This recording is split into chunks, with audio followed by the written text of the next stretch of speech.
This is the Aware Families Podcast, the show that brings you a science-based, practical look at how to use the principles of functional medicine to keep your family healthy.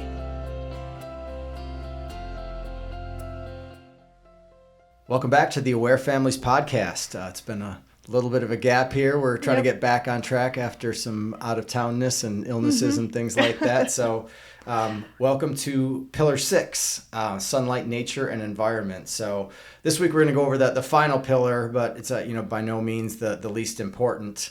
But just to review, we've in past episodes gone over the impact on our health of the other 5 pillars. So nutrition, sleep, exercise, stress and mental health, connection and community. And again, today we're going to focus on how sunlight, nature, and our environment impact our health. Right. Yeah.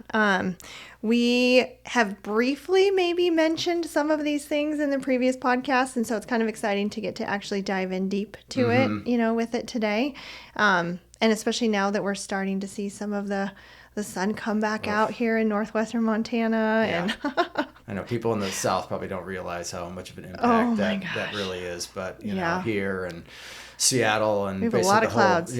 Northern hemisphere and this northwestern part like that. And it's, you kind of, as your vitamin D levels get down into the nether regions and everybody starts looking a little bit ghost-like. Yeah. And, the sunlight is has some amazing properties that we will talk about today. Yeah, for sure. Again, we're glad that you're joining us. Make sure that you like on our YouTube channel and all of our other channels.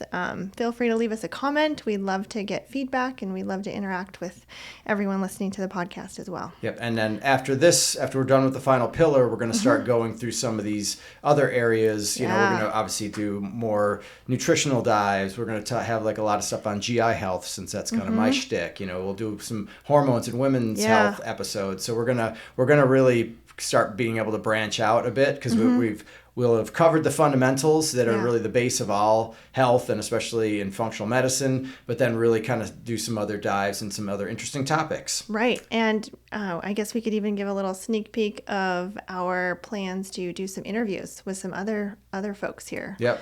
Yeah. So looking forward to all of those things coming up in the future. Yeah. But as far as today is concerned, like the nature and sunlight and environment, it's an area where our modern lifestyle has diverged a lot from our evolutionary roots, and I think we've really strayed on this area, this pillar, in a bunch of different ways. Because when you think about how we evolved, right? Yeah. We didn't evolve on a tech device inside, locked away. We were outside pretty much all the time, getting lots of sunlight, getting lots of exercise, having that interaction with the cycles of light and dark, and how that dictated our biorhythms and things like that. But we've really now, and also without all the bazillion toxicants and environmental toxins and things that we're exposed to these days, so now we've become like an inside species, really disconnected from nature, deprived of sunlight, swimming in a toxic soup. Right. Well, you think about right now, you might wake up, and when is the first time that you see the natural sunlight, right? It's not right away. Well, and certainly in the wintertime in northwest Montana. Yeah, especially where we live. Oh, gosh, it could be, noon. Yeah, and then a glimmer. Right. But that circadian rhythm where it sets our sleep clock, and it sets our ability to, figure out when day and night and function. And how we just exist, right? We rely on the sunlight. We rely on the actual light hitting our little eyeballs. Yeah, to sort of think that we could be disconnected from that and somehow be healthy, I think it's a fallacy. Right. It's sort of like a modern tech fallacy. Yeah. But as we look at our health declining, and I think this plays a big part in it, and we can't ignore these fundamental pillars like this and expect to be healthy. It's just I think that's sort of against nature. Right. Well, and how many systems does our circadian rhythm impact? Right. So our immune system, our brains, our hormones, our heart, probably our digestive system more than we realize. Oh yeah, talk to some of our night shift people, and I'm sure they'll be the first group to jump on that bandwagon. Gut issues are huge with that. So let's break them down a little bit. Some of these things, and start with talking about sunlight. Yeah, so sunlight we know is not only important for our physical health but our mental health, right? And so it and you can talk about it on a fairly superficial level too. Just, hey, when I'm outside, I feel so much, when the sun hits your skin and you get a little bit warm, right? Just that like superficial feeling of just like a warm hug, Yeah. right? Alive. Yeah. But it helps deep too. So again, it helps set up that circadian rhythm, which again helps with our sleep cycle. We talked about that in that episode on sleep, on how important those hours are and understanding when bedtime is and how long it takes to fall asleep after bedtime, right?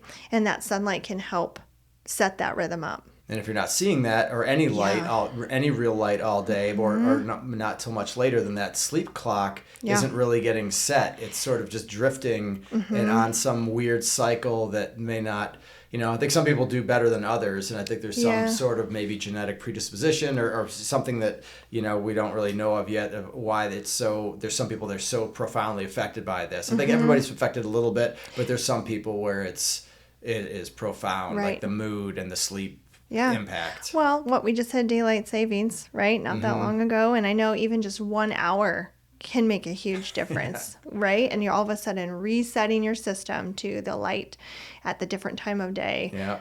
So it's impactful. Or when I work in Seattle, and I come back and there's like that hour difference there and just trying to get back on a cycle, and it's like only an hour, but it's but like, it feels like a lot. It takes a little bit to kind of shift. Yeah. So right.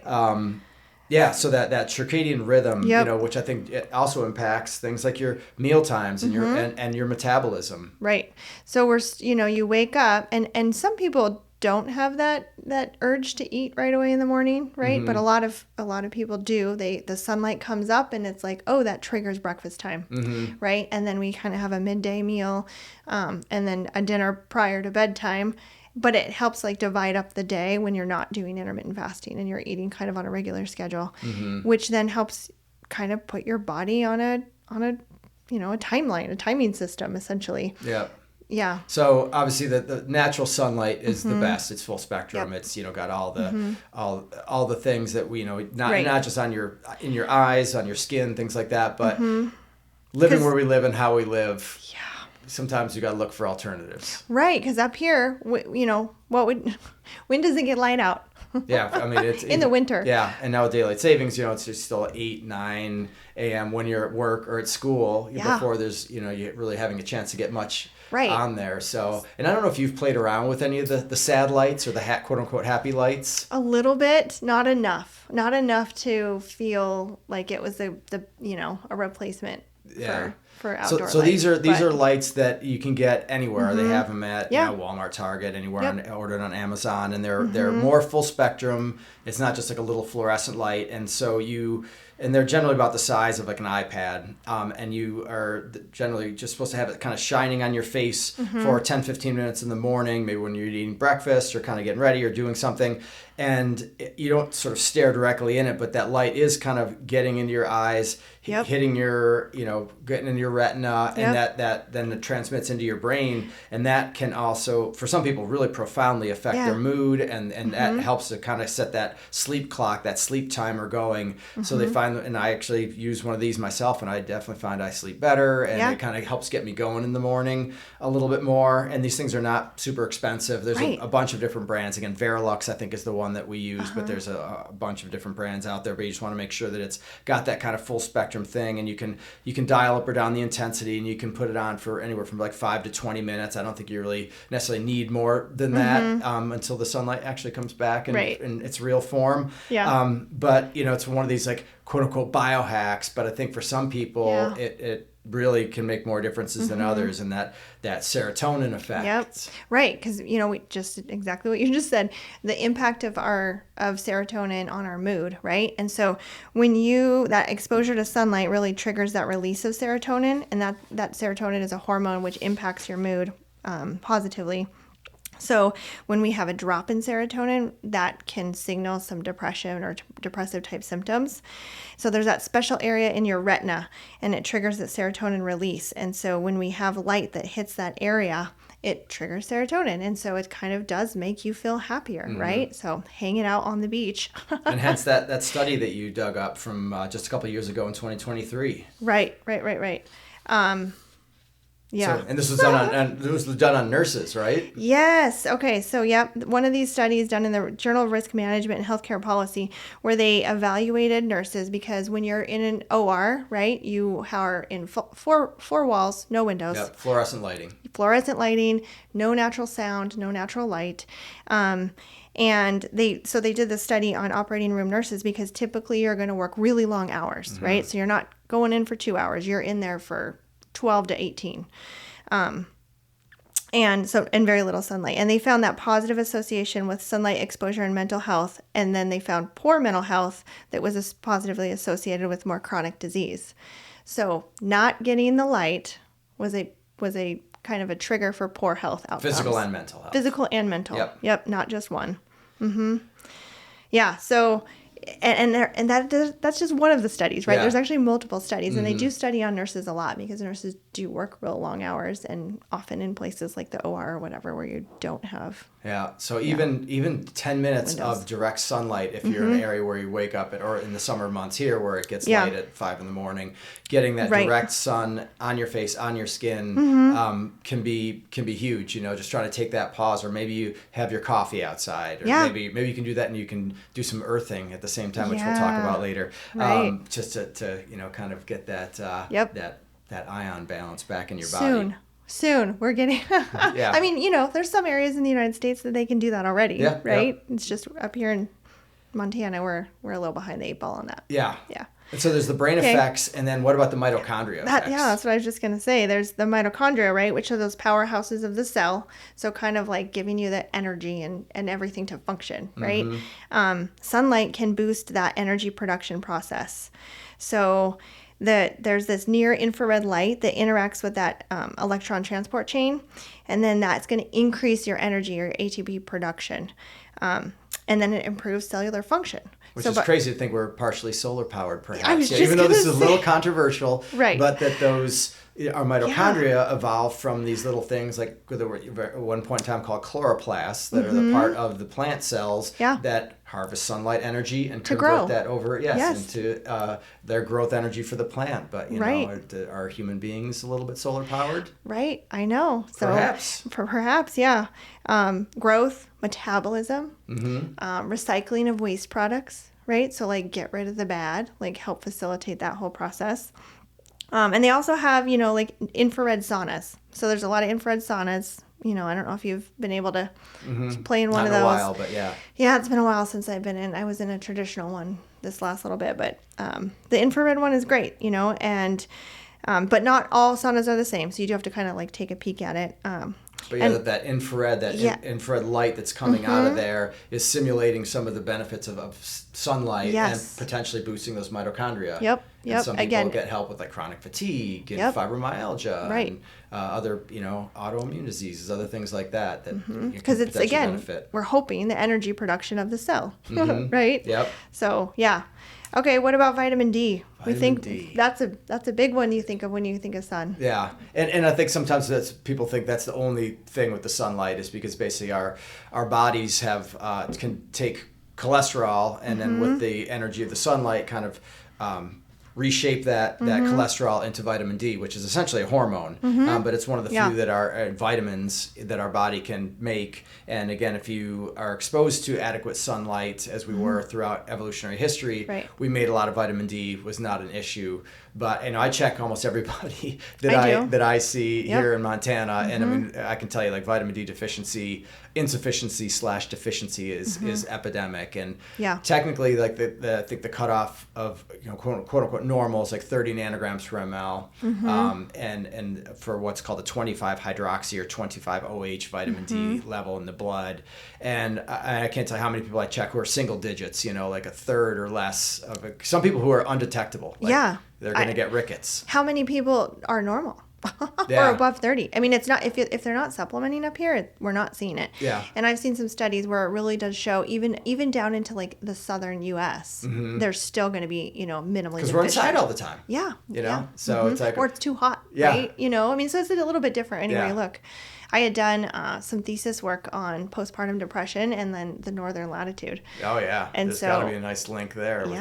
right? Both the seasonal affective disorder Yep. piece of that and the vitamin D deficiency, because we know Exactly. vitamin D has effects on the brain as well as Yep. effects on the bone and effects on metabolism and Yeah. almost Well, every cell in your body. I was going to say we treat it like a hormone, and so it really does. It impacts every system. So, Yeah. supporting that vitamin D level. And I think Fatigue. taking exogenous vitamin D, obviously good to get those levels up. And optimal is usually considered somewhere between like 40 and 70 or 40 and 80. Yeah. And you don't really want to go above 100. But, I think like if you're in the technically, if somebody's in their 20s, they're considered, that's close enough for horseshoes, but that's not really optimal. Yeah. So we usually try to shoot for higher. I shoot for 50 to 80 Yeah. for patients.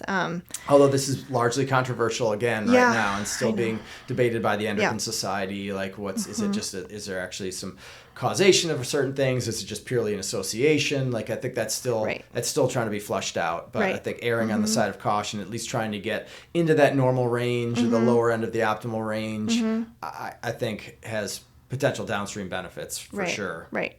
And then we would be remiss if we didn't just have that quick conversation about sunscreen, right? And so when you're wearing sunscreen, which is good, we don't want skin cancer, but you need to be where you have to be in the sun a little bit longer. So you have to have that build up your sun callus, build up your tolerance. But it also depends what's your natural melanin production ability, like how how pale skinned are you, how predisposed to getting burned. Yeah. But yeah, 15 minutes a sunburn day. bad, like lack of sunlight. Yeah. Also real bad. And actually if you don't get enough sun, your risk of cancer goes up as much or more than excessive sunlight exposure and for certain things. So it's that happy medium, but shunning the sun is not wise from a health standpoint on multiple fronts. Yep. So it's again a little bit of everything, right? Yep. If you're going to be out all day, you probably need some sun protection, but we probably do need 15 minutes at least of, and when they do the studies, they're talking about your face, your neck, your hands, and your forearms.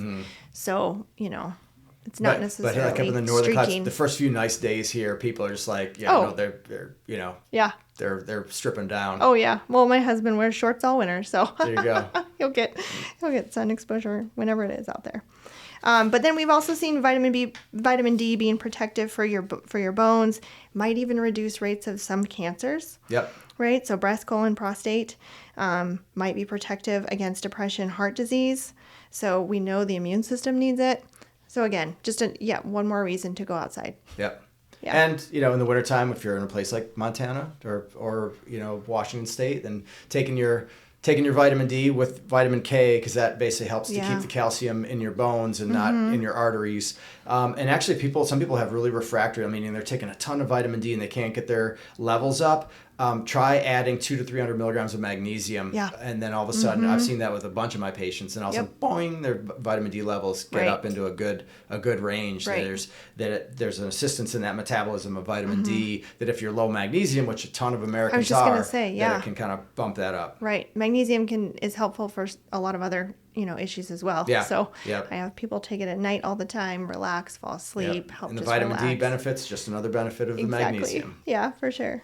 Again, sunscreen does block those UVB rays, and so it reduces vitamin D production. So just, putting that out one more time.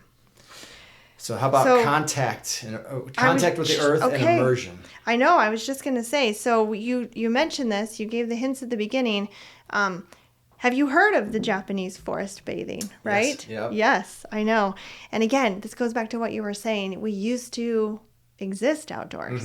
Indoors was not where people spent majority of their time. Yeah. And now a majority of our time is spent indoors and less is outdoors. So anyways, Japanese forest bathing, right? So spending time in nature with the intention of actually reducing stress and then improving your health, reconnecting with nature. So I cannot pronounce the Japanese term. Maybe you can. It looks like Shinrin-yoku. Okay, that's probably it. Yeah. Which is probably butchering, so I apologize. Right. Yeah. But you did a good job. Way to go. So really, they've studied this a lot, and there are a lot of studies that show physiological and psychological benefits of spending time in nature. It can lower cortisol levels, which we've talked about over and over and over, right? So that's stress hormone, which therefore reduces stress, boosts immune function, and just improves your mood. Mm-hmm. Yeah, and so that some of these things are fairly objective, measurable effects just from cortisol being is in objective. nature. Yeah. Mm-hmm. And exactly how does that work? We don't exactly know. Sure. Is it just like the visual part of it? Is there more like a sort of an electrochemical thing? Longer term, you talk about the microbiome bit, which we'll talk about in a minute. Right. Yeah, for sure. And there was a study that was done again in 2022 by published in the International Journal of Mental Health and Addiction, maybe is what it was. Yes, addiction, not addition. I know. I was like, I think I spelled that wrong. And it talked about how like forest bathing actually is increasing the natural killer cells, and so that's how it's helping improve the immune system and the cardiovascular respiratory systems. So the health benefits are physical benefits, not just mental, like psychological benefits. And there's a lot of theories why the stress reduction theory might be, part of why the blood pressure and heart rate are lowering and kind of the improvements there. And a better immune system means better cancer surveillance, which leads to lower cancer rates. And so the kind of both cardiovascular benefits and cancer benefits, cancer reduction benefits, you can kind of make a case for some of those reasons why it should be, but we just know that there's definitely benefits and that there are untold millions of people who get essentially no nature exposure whatsoever. Yeah, I know. That is one thing I do think, up here we're lucky because a lot of people, there is a focus on being outdoors. Montana is kind of meant to be outdoors, meant to be enjoyed outside. Yeah. So not a lot of shopping opportunities up here. So, right. You better like something outdoors. Yeah. I was going to say, it depends on what kind of shopping. If you're shopping, not to actually purchase things, but to, hang out on the beach, hang out on the, the rocky beach. Maybe not the same. So what about grounding, earthing? So so we're, and again, I think this is somewhat controversial as well, but there are some studies we'll talk about in a second. But essentially the theory is that we build up this kind of excessive negative ions and then, or is it the other way around? That we're actually building up excessive electrons? We build up static electric charges, and they don't release until we connect or we ground. So grounding then neutralizes the positive charges by absorbing the negative electrons. Yeah. So there's a, and obviously we're rubber-soled shoes and we have everything's insulated. And so, but if you think of, again, how we evolved barefoot, walking on the earth. Barefoot and then on the grass. Wet grass or whatever. And this has been talked about in, Chinese medicine and, a lot of, martial arts and Qigong and Tai Chi and things like that. It's a barefoot in the park, where you're getting that contact with the earth. Obviously, there's other benefits, but this is theorized to be some of the benefits of that type of activity. Right. Yeah. So there's a book I have. It's actually called Earthing. That's a great book that talks about this like really in depth and talks about the wound healing and just all of those anti-inflammatory effects of it. And again, controversial and hard to really vet out. Western medicine, a lot of eye rolling probably, right. But there are again the books and there are some studies showing that there's a faster wound healing immune response, some measurable effects. Right. So the Journal of Inflammation. What was the Journal of Inflammation Research? There's a study in that on 2015 that talks about grounding and the effects of grounding or earthing on the treatments of chronic inflammatory and autoimmune disease. So, and they had a couple different case reports throughout that study that were interesting to read for sure. Yeah. And for people's like sleep, because you talked about, and I think they talk about it in the book too, like they're grounding mats for your feet, but also grounding sheets for the bed. And there's some people who have horrible sleep problems who swear by these grounding sheets, and it allows you to discharge those excessive ions, and then you sort of have somewhere in that sheet has got some conductive property, and then you plug the grounding cord into your ground thing in your wall, and it allows that to kind of flow back to the earth, so that discharge that you build up during the day sitting next to a computer or in front of a screen or driving a car or doing swimming around in the electromagnetic fields that we're swimming around in. So I was gonna say it's clickety clack, isn't that what you always say on the computer? That would be it. But again, walking around barefoot outside, what's it gonna hurt? And it feels good. It feels great. You do oftentimes feel a lot better. If you combine those things, the sunlight morning exposure and a little bit of earthing. There you go. Why not? Why not? Yeah. Okay, so one of the other big things, whenever you kind of research this type of thing, microbiome and the benefits to your microbiome pops up. Clearly, we deal with microbiome a lot here at Functional Medicine Associates.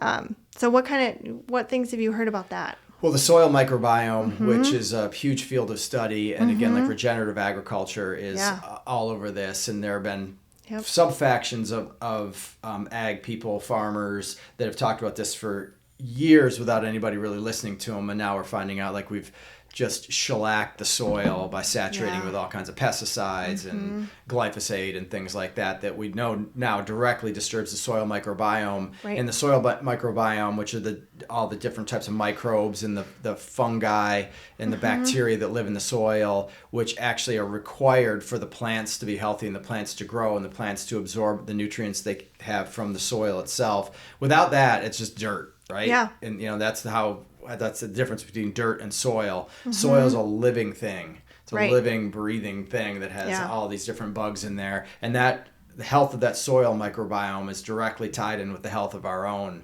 microbiome. So if you have a healthy, especially if you're a gardener and you have a healthy organic garden and you're in there, there's direct beneficial impact on your microbiome and the microbiome of your kids.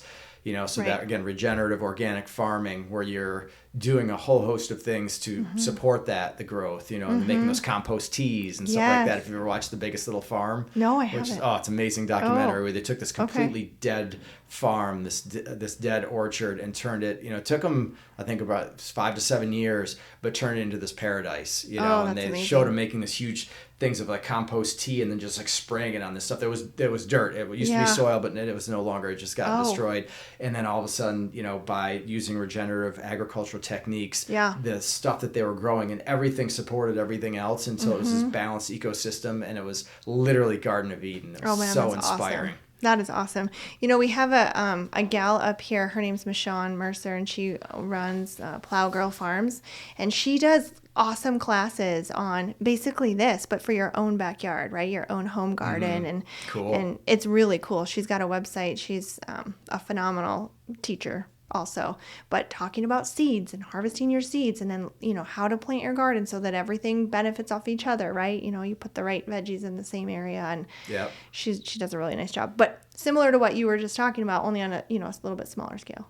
So very cool. Start there, but and now they're working on trying to figure out how can we apply this to big areas of food production, which is doable. It's just a shift in the mindset. Right. Well, it takes different things. It takes, because a lot of those regenerative farms also are incorporating some of like the animals on there, and they do some rotation with animals, and and everything feeds off each other, right? So the droppings help feed. They go over that in the Biggest Little Farm.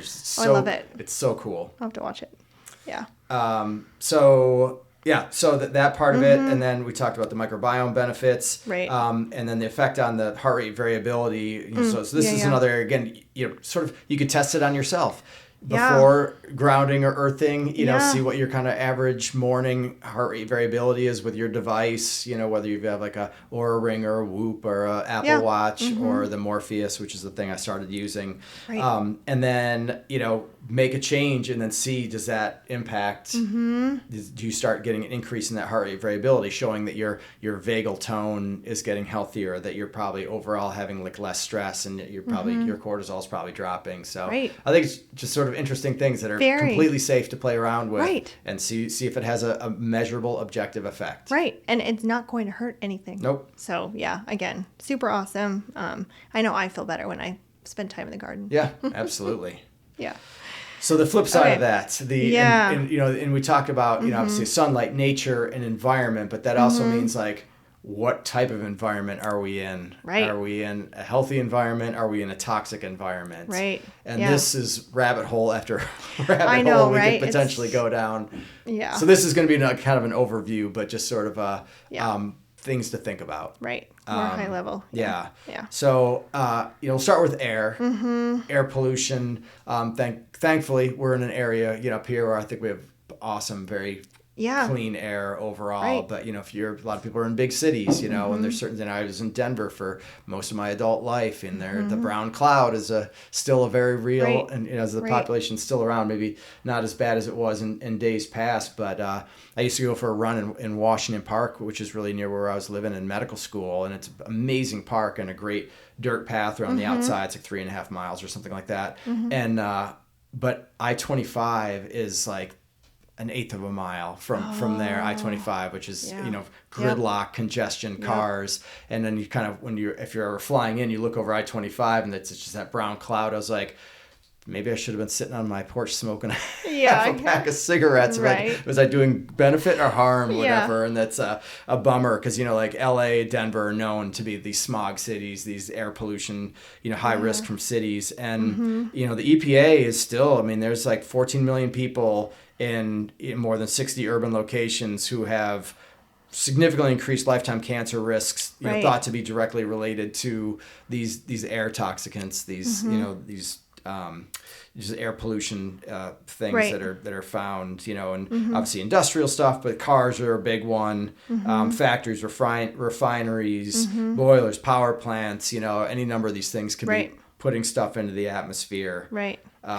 And it definitely has a very measurable effects on human health. Yeah, one of the things, we talk to folks about when we are doing an intake with them, right? We actually ask, how close do you live to the nearest freeway? How highway. close? Yep. What are you exposed to in your natural environment? Yep. Yeah.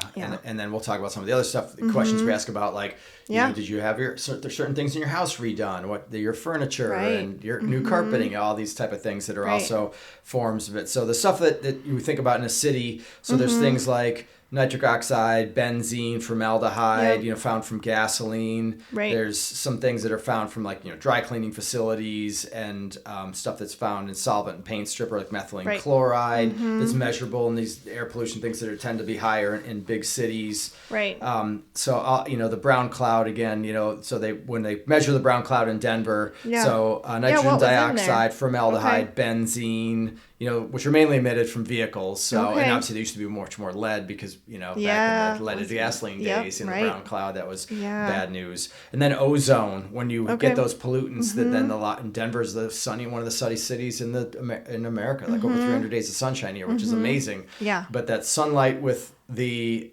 heat and those pollutants then raises that ozone, and you kind of always hear about the ozone alert, and too high level of ozone also potentially damaging to your lungs. So all these things. And that's before we start talking about the wildfire effects. I was just going to say, and that is something up here that we really struggle with, right? Yep. So we're in an area that is heavily treed and heavily wooded, and that's just, northwestern Montana, what makes it, a dream, but also is a little risky. Yeah. And, you look at the entire West Coast and the fires have already started for 2025, it's crazy. Yeah. And every time in the summer, which is amazing up here, you start thinking all right, by August, am I going to be able to see my hand in front of my face? And there's been, it depends on the year, but the wildfire things, they may impact things even more in some cases, especially with the rate things have been going lately, than kind of the standard big city air pollution. Right. And so that belches out its own. They have their own, chemicals that they're putting out into the air. And, we see it from then the clinical side, because all of a sudden we are having more asthma exacerbations, COPD exacerbations, bronchitis, which can, turn into pneumonia. We can have major, respiratory issues and cardiovascular issues related to the smoke. Well, and the pulmonary journals are publishing that the smoke, what they call particulate matter, all the junk, is actually more toxic than just your urban stuff. And so it's like, oh, that's a bummer. And then you have instances where there's both, right? Obviously the LA fires and Denver, Colorado's had some pretty bad wildfires as well. Here we don't really necessarily get the urban part of it, but we certainly get the wildfire. Yeah, we get crazy fire. So, some things you can control, some things you can't control. Right. But as far as the control part of this, I think trying to cut down on any indoor sources of pollution and getting a good quality air filter, I think is probably important. Right. Yeah. Air filters. And then also just, if you're in the wildfire season and you're watching the, particulate matter, the numbers, right? You don't go outside. Yeah. Unfortunately, that's one of the times where it's probably not a good idea to be out when it's really, in the red, the purple. I remember seeing people going for a run when I was like, my God, I can't even breathe just walking around. Yeah. It's wild. So you have to be a little conscious of stuff like that. But so as far as the other interior things, get a carbon monoxide detector, because things that you have inside the fuel burning combustion appliances can, and carbon monoxide, that can be fatal. Right. So I think a big deal. If you have anything like that, propane heaters, other stuff like that, get a carbon monoxide detector. Right. Because you're not going to smell that. No. Nope. It just is there. Yep. It's odorless and colorless and deadly. Yeah. And then there's the tobacco products, right? Yep. So, indoor smoke. Yep. Indoor smoking and, in your car, in your home. It doesn't, it's not necessarily just the home, but the car is a big deal also. Yeah. And then being a little more conscious of like what you're using with, if you're getting stuff, either a new build or you're getting stuff redone. Right. Obviously the asbestos thing, that's a whole nother deal that we won't really go into, but being near Libby and all the issues with mesothelioma and some of those type of things. But like the flooring, upholstery, carpeting with what they call VOCs, volatile organic compounds. Right. And I think they're getting better about trying to find information about which ones are like low or no VOCs. Like certainly when you buy paint, like when we were painting the office here, we're like, oh, I want something, no VOC, and that's they're very transparent about that now. Kind of that off gassing or that the smell that you notice, right? Some of them are worse than others. Yeah. And that's where they have that high VOC. Yep. Right. And how about furniture? Because furniture is interesting, and it wasn't something that was on my radar until a couple of years ago, really, that some furniture is off-gassing. Yeah. Right? Yeah, and there could be the foam in there that is releasing VOCs, but some of them are sprayed with flame retardants that are in that family of like PFAS or those forever chemicals that are really nasty and last in your body for decades. So, again, it's a rabbit hole, but... It is. But still, it's something to be thinking about, right? Cleaners, right? So this is something that we are really cognizant of here at the clinic, and we, make sure any of the cleaners that we're utilizing we're trying to make them as, low toxin as possible. I want to think about both of us working in the medical industry for as long as we have, and like the toxic stuff that gets used for cleaning purposes. Right, to kill everything. Yeah. But it kills everything. Yeah, including good stuff. Employees. Yeah, I know. How about mold? All the places you can find mold, right? And that's sometimes we're not even looking, We're just like, I don't see any, but, common places, your windowsills, your AC units, dehumidifiers, humidifiers, any of those spots, they can have it all along. If you have that funky smell, sometimes you can kind of figure it out before you figure it out. Right. And then it's worth looking around because some people really can derail their health. Those mold toxins are no joke. We had when we were living in Billings, and unbeknownst to us, the master shower drain pan had a crack in it, and it was like a slow leak. It had been happening for probably well before we moved in there. Right. And then we didn't actually find out about it until after we moved out, and then all of a sudden the realtor was like, there's like this drip coming from the ceiling. I was like, it's probably nothing. And then they investigated, and it's just like huge thing, black mold, and it was like right next to our bedroom, right next to our baby daughter's bedroom. Yeah. And I was wondering, because I had like a sinus infection that I got that wouldn't quit, and horrible headaches, and I was like, I never had a sinus infection before in my life. So in hindsight, I'm like, oh God, well, that was, unbeknownst to us, but it was like, I wish I had kind of known about that. It's what you don't know sometimes can hurt you. Oh, for sure. Yeah. How about, we talk a lot about fragrances and air fresheners. Oh, I can't use them because most of them are so toxic they give me a migraine. Right. Yeah. So a lot of people don't even realize that that's maybe what they're reacting to, or some of those fragrances that are used. And so they can really emit a lot of different substances that have a lot of negative health impacts. Yeah. Buyer beware and do your research. Right. And we'll talk about a couple websites you can look on to kind of see which ones are vetted and are less toxic than others. But some of those things are really, and some people are more chemically sensitive than others. Right. And that's probably a whole nother podcast we can talk about with that. But Totally. These air fresheners, they don't actually make the air any fresher. In fact, they're contributing. contributing. It's just covering. Yeah. And it will adding. You're right. It's just contributing. It's increasing the toxicity content. of your air. Yeah. So there's a lot of different things that we talk about with that. What about outside your home? So, we talk about spraying inside your home. What about outside your home? Yeah, I know the herbicides, pesticides, fertilizers, lawn treatments, things like that. I know. They can add up. They can add up, and there's the things, and you have pets that'll bring that in, and your kids are out there playing in so, it. Yeah, so Earthing. I think it's exactly, earthing with whatever toxic. So I think that, we just have to be aware. Yep. Yep. And you're never going to have a toxic free environment. It's not possible. No. Right? They're everywhere. And so I want to encourage people to remember that piece. Like, you're not going to get rid of it all, and that's okay. We just try to mitigate the big stuff as much as we can. Make a few changes and then just kind of slowly shift things over. So right. But so what other things can we do about it as far as cutting down our indoor toxicity? Yeah. So that's the thing, is we do have options, right? So doing the MERV 13 HEPA filter for your home HVAC system, having your system cleaned, right? Yes, every once in a while. We're overdue for ourselves. Same. Yeah, but they're they can go in your ductwork, clean all that out, make any other devices. There's actually some things you can put over the register itself, which will act as a double filter for the stuff that makes it through your main HVAC filter if they're, especially in places that are dustier or things like that, or if there's other irritants and allergens and things like that. So things like that are, for the whole house. And then air purifiers themselves, like the little room units, that I endorse. Like we have one in each of our bedrooms. Same. Gives nice white noise too for sleeping. I was just gonna say that part is really nice too, because they're very, very quiet, right? But there's just that little kind of hum. We have one here at the office. I mean, what brand do you have? Oh gosh, I don't know. I'm not okay, sure. We use the Winix. Okay. Austin Air, Air Doctor, here, our some of our functional medicine colleagues are pretty big on, so those come fairly highly vetted. Right. Okay, how about greenery? How about plants? Yeah. Right? So we can eat plants. We're barely keeping our plants alive here at Functional Medicine Associates. Well, in the front, they're doing really great, the ones up by the light. Yes. But so there's certain plants that actually really do filter the air. So they actually improve your health, right? Just being in the same area. Yep. But again, you have to be careful, because some of them are going to be toxic for kids and pets and things.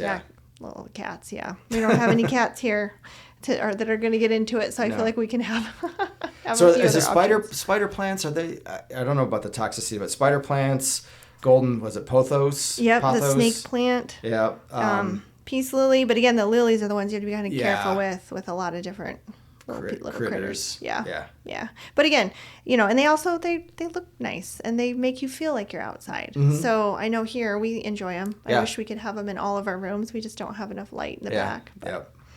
Yeah. Vacuuming and that house dust, toxic house dust. Right. And using the HEPA filter, right? So a lot of the new vacuums have that nice filter. Yep. So that when you're vacuuming, you're not just spewing it out into the air. Yeah. Yep. So. We already talked about the, try not to buy furniture with a flame retardants. Right. Be conscious of your mattress quality, and is it going to be a low VOC?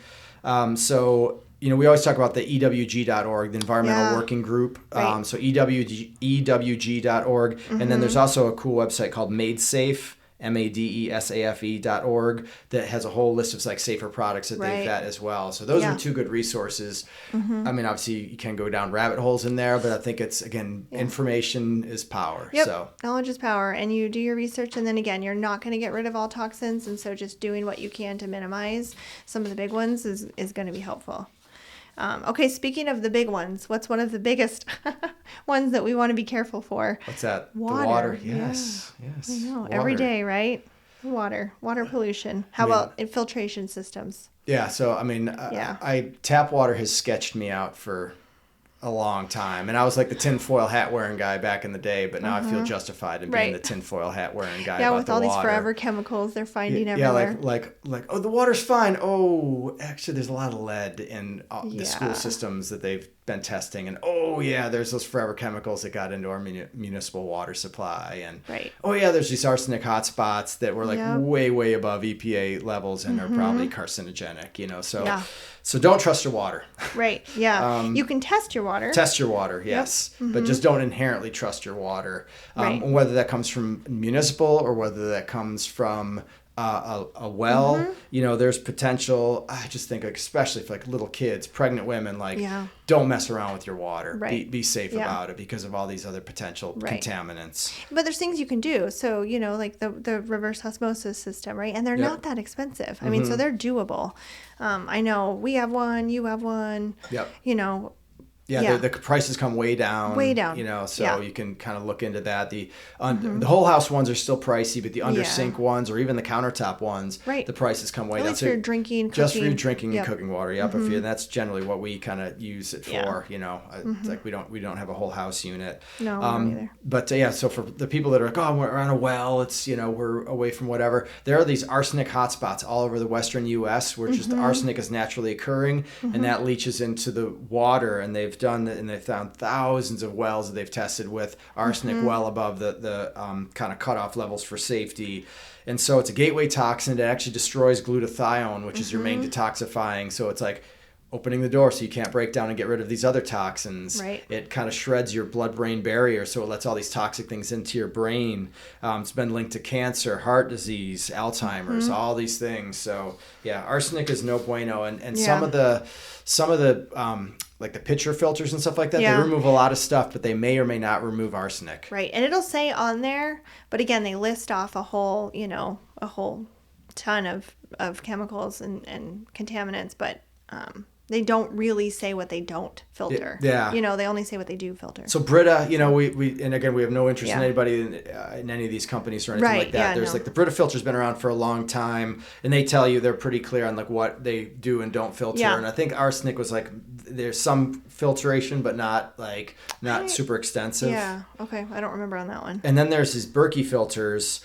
But there's some weird thing going on where there's a lawsuit with Berkey, with the FDA, like that the FDA was like tried to shut them down for something, and so they had to change their filters. But they're like, apparently, I was reading this on their website. There's an active lawsuit, so I'm not sure about the arsenic with them, but they are good quality filters. But with any of these, obviously, you need to change your filter out periodically. They're not good for like, I have this Brita that I haven't changed the filter in 10 years. I'm like, well, probably not that helpful. Yeah, probably not that helpful. So, again, I'm not sure what the situation is with the Berkey weird lawsuit or why they're. I don't know. I haven't heard that. Yeah, it was kind of weird. Yeah. But yeah. Get rid of your plastic bottles for your water too, because that's another kind of source of the pollution there, leaching into all the plasticizers. Yeah, anything you're going to heat up if you're going to heat something up, don't put it in plastic. Yep. And then fluoride. That's been an interesting there's a lot of stuff on fluoride right now. Yeah, fluoride adding to your water, it's fine. But by fine it means it knocked 10 points off your kid's IQ. Right. So thankfully I think it's starting to get pulled out of municipal water supplies because there's really no reason for it, especially if you use fluoridated toothpaste. Like I was going to say they've reanalyzed the studies and there's really not the benefits to dental hygiene, especially if you're using fluoride toothpaste. Right, that's all you need. You put it on, you brush, you spit it out. You don't swallow. You're good. Fluoride is a neurotoxin. Yeah. Okay, what about food? And I know this, opens the door for a whole host of discussions. Yeah, so, I mean, I don't even think we really get into that here. But as part of your environment, obviously, the food you put in your body and whatever, pesticides, herbicides, food additives, things like that. We'll probably have multiple podcasts on that. I was just going to say, that's going to be a whole new topic. Yeah. And this, cosmetics, this could too. I know when I start going through my morning routine, right? And how many different things I have. And, when I started going through all of the different products, I was kind of astounded at the number of different chemicals that I was putting on my body or using in my hair or on my face, lotions, makeup. That EWG website is great. Yeah, and they have an app where you can scan things and it'll give you a rating of like how much toxic stuff is in there. Right. But you can make good choices. So there are a lot of good things. Like I still do my hair, I still have makeup on. Right. But I'm not using stuff that's a level 5, 6, 7, 8, 9. But this is something I think more women should be paying attention. And they are starting to pay more attention to. But teenage girls and the fragrances. Oh, God. Which is so hard because I remember, you love the smell of all the things. I remember this. This was me. But really, we need to get away. We need to, some essential oils. Yep. That's going to be okay. But all of these different lotions and hair products, synthetic perfumes, petrochemicals that are just toxic, messing with our endocrine hormones, system yep. and our hormones.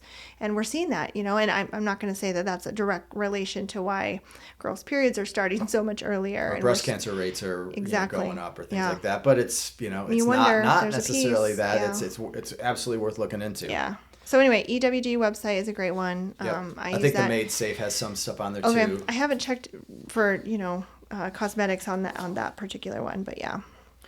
And then the last sort of rabbit hole we'll just touch on, or the whole EMF thing. Yeah. Okay. So the electromagnetic fields, EMFs, right. and radio frequency, RF emissions. So it's on one hand you get like the big companies are saying there's no link, they're mm-hmm. totally safe, mm-hmm. that all the 5G world we're living in and all these other electronics mm-hmm. that we're using are totally safe. But then on the other hand, you get to like the International Agency for Research on Cancer, the IARC, and the World Health Organization, who have expressed ongoing concerns that exposure to EMFs and especially with the potential harm to like the young child, the unborn mm-hmm. child, there's a little more maybe wishy-washy as you get right. older. But, all these electronics are giving off these electromagnetic fields. But, right. I think it's sort of a degree and how much and how intense of an exposure is there. Right. And so it's, again, this is controversial. There's, the official party line, there's been no definitive adverse health effects shown in the adult population, like using mm-hmm. cell phones, electronics, other things like that, although there have been some concerning findings. But then there's not as much research as there should be on like the unborn child, the right. pregnant woman, the young child whose brain is thin, like the skull is thinner, the brain is kind of closer to the surface, right. the brain is developing. There's a lot more mm-hmm. stem cells, which are the younger cells that may be more susceptible or mm-hmm. or more sensitive to some of these EMFs and this radio frequency emissions. So I think, again, that I talk about this in the book too, like it's the precautionary principle. Mm-hmm. Like A, right. don't mess with Mother Nature, because that usually doesn't go well. But B, right. like it's if there's a chance that this could be harmful, mm-hmm. then especially again during pregnancy, for young children, right. don't put the laptop in your lap. Mm-hmm. Really try to cut down on some of the high exposure fields. Right. Even things like baby monitors. There's certain mm-hmm. ones that like the RF emissions on there are off the chart. So maybe mm-hmm. try to find one that doesn't have as high of emissions. And mm-hmm. so we're like, are we really sure that there's not any harmful effects to right. this? Yeah. And, little kids, right? A lot of times 2-year-olds, so toddler age, are kind of playing on a phone and whatever. And don't let them hold that phone up to their head. Yeah. Well, if you read the fine print with the cell phones, they even tell you don't put the cell phone up to your head. Right? But it's a cell phone, and everybody's holding it up to their head. I know. So here we're kind of crazy because we're always on speaker. So we have to just go into different rooms, so we're not holding it. So there's this Baby Safe project that heads, it's babysafeproject.org. It was by, I think it was an OB from Yale mm-hmm. who was researching this. And I don't know how much stuff they have anything coming out lately, but they kind of talk a little bit about this. But again, I think it's just more of the precautionary principles. Yeah. We've nerded out, and I loaned it to you. I have this that RF meter, where you kind of can go around your house and find out like how much radiation some of these things are kicking off. Right. And I think it's just wise, like don't sleep with something like that next to your head, and mm-hmm. just be aware of where the Wi-Fi router's kicking off a lot as well. Mm-hmm. So these are just things to think about, and some people seem to be more sensitive than others. Right. To it and get mm-hmm. migraines and things like that. So again, I'm always a kind of better safe than sorry type of person on that subject. Yeah, for sure. Well, I feel like we covered quite a bit of different things when you're talking about environmental exposures and what's good and what's bad and what we can try to do and what we maybe should try to avoid. Yep. But kind of a nice way to finish off that pillar discussion. Yeah. Kind of the basics of functional medicine. So again, like some of those websites, again, EWG.org and the MadeSafe.org are things that, were good resources to just kind of, they have a bunch of informational articles. They're the EWG is the one that put out the Dirty Dozen every year of the most pesticide-laden fruits and vegetables, which I think is always a good idea to kind of have on your fridge. Yeah, we review that constantly, because it does change. Yeah, it does. Yeah. Yep. And then the ones that are the clean 15 are the ones that really don't have as much, and you can buy or conventional versus organic and not be at as high of exposure as you would with the Dirty Dozen. Right. Yeah, for sure. But yeah, and thanks for rounding out the pillars with us, and then we're going to be a little bit late getting this one out because of some travel and illnesses and things like that, but then we're going to get back on track, and actually I don't know what our next one's going to be yet, so I guess it'll be a surprise. Stay tuned. Yeah, for sure. We'll have to discuss that. But again, if you like the podcast, like us, share it, leave comments. You can contact us through our website, functionalmedassociates.com, and if you have any ideas for podcasts you'd like to see. I think that's about wraps it up for today. Yeah, for sure. We'd like to send a huge thank you to our producer, Brandy Burke at Triple Divide Productions. She's amazing and definitely helps us keep on track. When we make boo-boos, like happens frequently. So yes, thank you again to our producer. And thanks so much to you all for listening.